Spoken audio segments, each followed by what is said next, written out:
আজকের গল্প বাঁশবনের কান্না। বাংলার এক প্রত্যন্ত গ্রাম কাশীপুর, ছোট নির্জন সবুজে ঘেরা।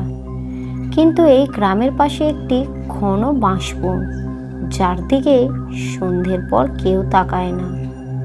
কথিত আছে, রাতে সেই বাঁশবনের দিক থেকে এক নারীর কান্নার আওয়াজ ভেসে আসে।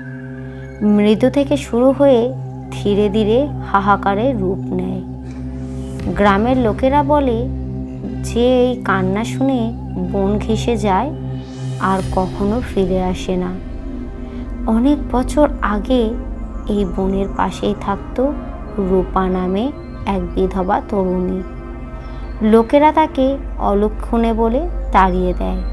এক রাতে গ্রামের কিছু মাতাল ছেলেরা তার ঘরে আগুন লাগায়।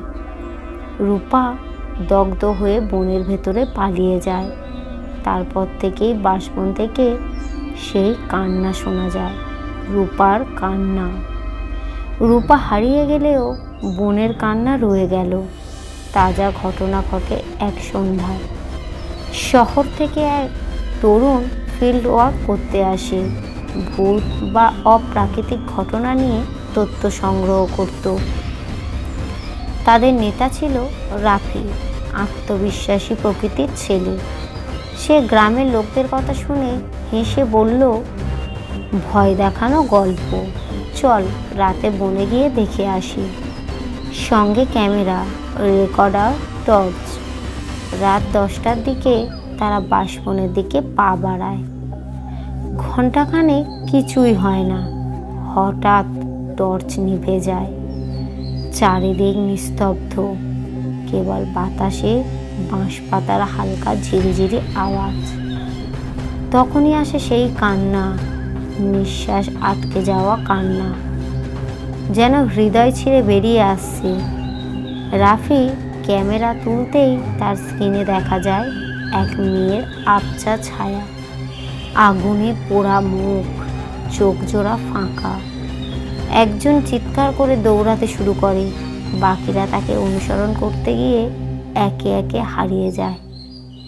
পরদিন সকালে গ্রামের লোকেরা বাঁশবনের ধারে পায় শুধু ক্যামেরা, রেকর্ডার আর একটি কাগজ। তাতে কাঁপা হাতে লেখা, সে এখনো কাঁদে।